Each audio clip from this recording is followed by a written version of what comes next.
female friends. One is here at the seminar, and one is back home in Orange County. And their identities kept interchanging. And I was traveling someplace along the coast, and my friend said, we're going to a special place she knows of where you can get your hair done.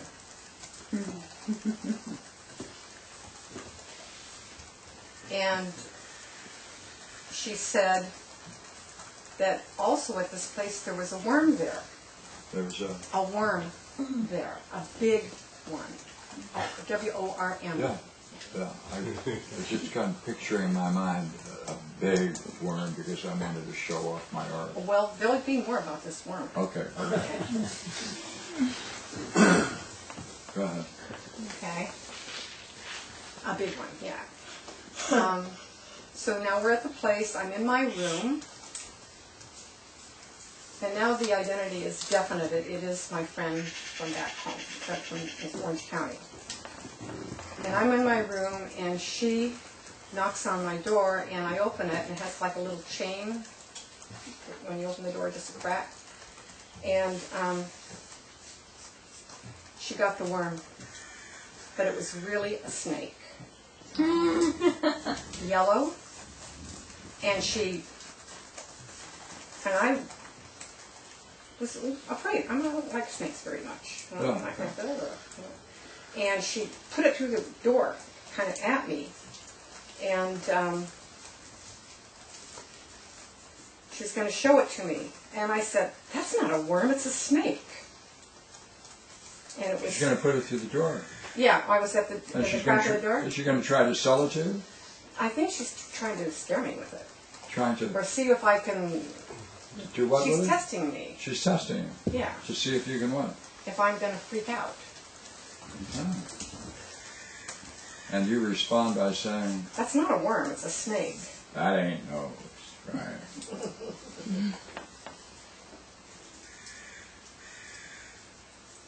And it was large, yellow.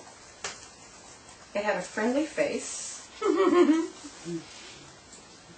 And she put it towards me, and then on me, and I let it touch me. I think I put my hand out, and I let it touch me, and I didn't freak out, and I said in here because I'm not really keen on snakes at all. Mm-hmm. And then she put it toward my face. Mm-hmm. And so I let it touch the top of my head.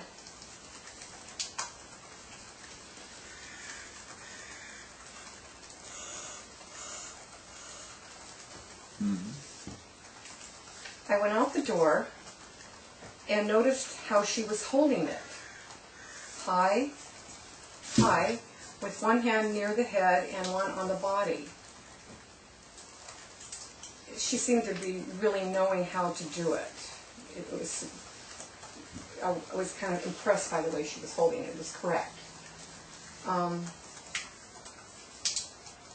Then she let it go back into its habitat. It slithered off.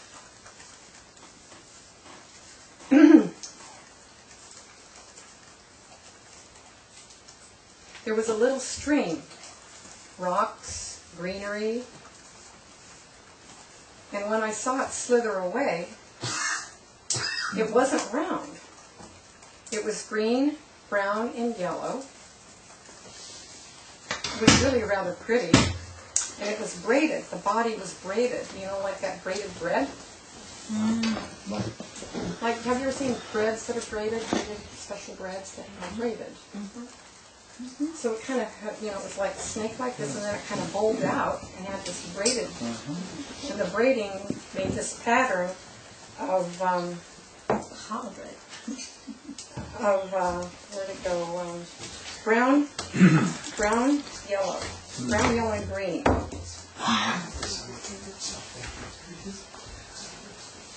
It was a weird snake worm. Whatever they thought it was. This is just what I said in the tape. it lived there. And the guy that was there before my friend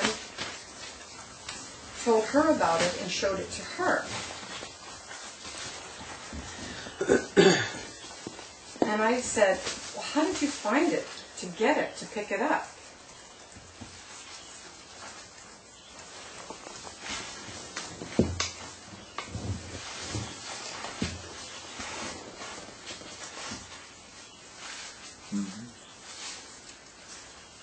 And then I looked around, and this place where all this was like a little square courtyard. And I noticed on the wall there was a painting of a snake. Just kind of like a portrait of a snake head. And then on another wall was a bronze plaque of the snake.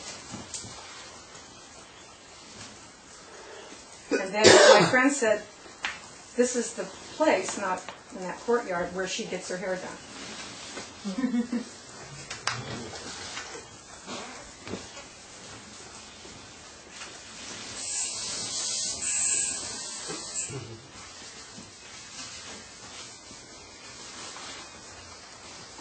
And I don't remember if I woke up and went back to sleep and continued with the dream, but it continues. And it said there was a little store there, and they knew about the worm,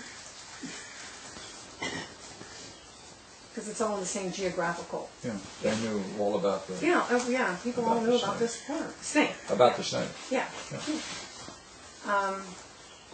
And this place where we're at is kind of like coming up the coast here to Esalen. It's on the coast.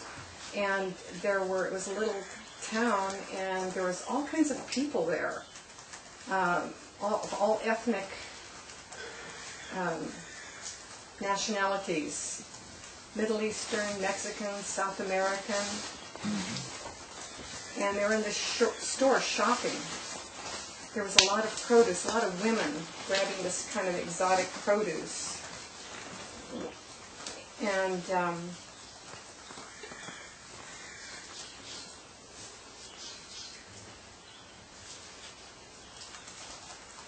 let's see, it shifted because I had a memory as I went in there. Oh, the lady that did the hair was Korean in this store.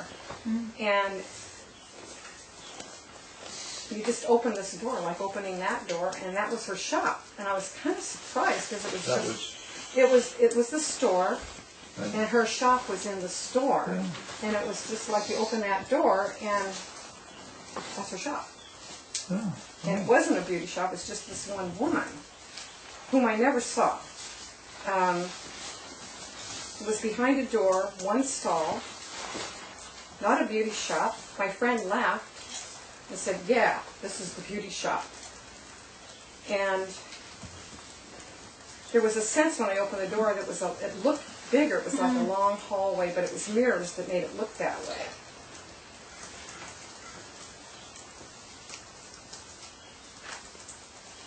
And there was a woman standing in there, a Korean woman, who had just had her hair done. That's different than the Korean woman who was the beautician. Right. Who had just had her hair done. And her hair looked terrible. It's a bad hairdo.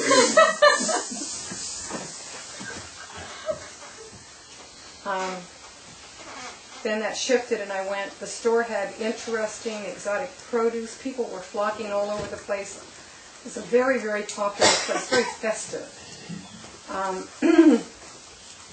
And it's starting to get dusk, and I'm going to leave.